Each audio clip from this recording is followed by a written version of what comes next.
सजग असलेलं एकमेव व्यासपीठ भारत न्यूज 44। बातमी तीही बिनधास्त।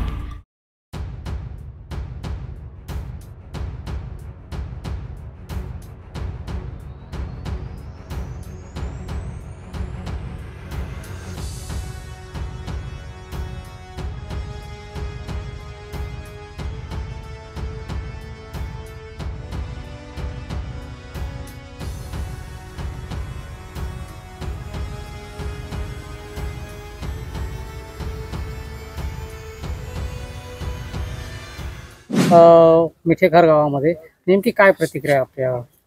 नाही, कालचा प्रकार म्हणजे सातत्यानं जवळजवळ 4 दिवस अतिवृष्टी चालू आहे आणि त्याच्यामध्ये जमिनीचं भूसंकलन हे चालूच आहे। अशातलाच हा प्रकार आहे। मागील 2 वर्षी पाहता असाच प्रकार आणि त्यावेळेस पण आमदार साहेब नसताना मी स्वतः गेले, त्याच्यानंतर परत असाच प्रकार झाला, त्यावेळेस सुद्धा आमदार साहेब गेले त्याच गावामध्ये आणि मग हे सातत्यानं चालू असल्यामुळे त्यांची त्यावेळेस पर्यायी व्यवस्था केलेली त्या JSWच्या कॉलनीमध्ये। काल मला ज्यावेळेस फोन आला की असं झालेलं आहे, तर आमदार साहेब नसल्या कारणाने मी स्वतः तिथे व्हिजिटला गेली। गेल्यानंतर तिथे पाहिली परिस्थिती तर शासकीय यंत्रणा सगळी कामाला लागलेली। मग त्यामध्ये जिल्हा परिषदेचे THO अलिबाग मुरुडचे, त्याचप्रमाणे तहसीलदार, कलेक्टर साहेबांचा सुद्धा त्याच्यामध्ये सहभाग होता आणि पोलीस यंत्रणा सुद्धा त्या ठिकाणी हजर होती जातीने। प्रांत साहेब, तहसीलदार, त्याचबरोबर तलाठी सुद्धा हजर होते, म्हणजे अगदी शेवटचा अधिकारी सुद्धा होता। प्रामुख्याने पाहिलं त्या महिलेला बाहेर ढिगाऱ्या घालून काढलं आणि एका शेडमध्ये ठेवलं होतं। आम्ही गेल्यानंतर आम्ही पाहणी केल्यानंतर परिस्थिती बेकारच होती। पण त्याच्यानंतर त्या ग्रामस्थांशी आम्ही चर्चा केली की तहसीलदारांचं असं म्हणणं होतं की मॅडम आपण यांना सांगून ती डेड बॉडी पोस्टमॉर्टमसाठी जाऊ दे, म्हणजे त्यांना तो शासकीय बेनिफिट मिळेल। बोलो ठीक आहे। मी ग्रामस्थांशी त्याप्रमाणे चर्चा केली। फक्त ग्रामस्थांचं म्हणणं होतं की JSW प्रशासनाने ज्यावेळेस आम्हाला मागच्या वेळेला रूम दिल्या, त्या रूम आम्हाला दिल्यानंतर आम्हाला ट्रीटमेंट चांगली दिली नाही प्रशासनाकडून। केव्हाही यायचं केव्हाही जायचं आणि चुकीचे शब्द वगैरे आम्हाला खूप त्रास दिला।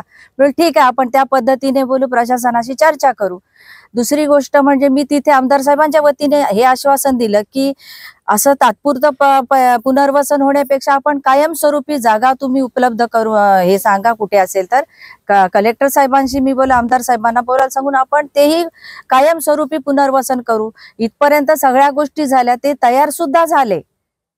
त्यावेळेस नंतर थोड्याच अवधीने मोहिते साहेब आले। अगोदर शिवसेनेची उभाटाची टीम तिथे आली होती, तेही पाहणी करायला आले होते।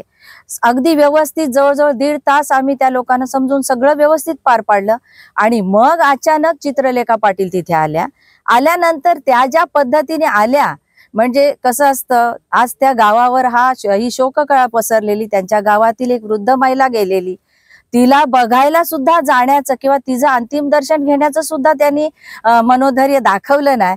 उलट हे काय चाललंय, हे कसं चाललंय, हा भ्रष्टाचार आहे आणि अतिशय चुकीच्या पद्धतीने म्हणजे प्रशासनावर कारवाई करा ह्या पद्धतीने ती तिथे वक्तव्य करत होती। मी त्यावेळेस कसं, ती वेळ ती चांगली योग्य नव्हती आणि ठिकाणही योग्य नव्हतं ही परिभाषा वापरण्याची, आणि ती जागाही नव्हती आणि वेळही नव्हती। सामोपचाराने आम्ही घेतलं तरी सुद्धा मोहिते साहेब बोलत होते, ताई लोकांचा उद्रेक होईल असं वक्तव्य करू नका, बाकी सगळं बोलणं झालेलं आहे, तुम्ही सामोपचाराने चर्चा करा।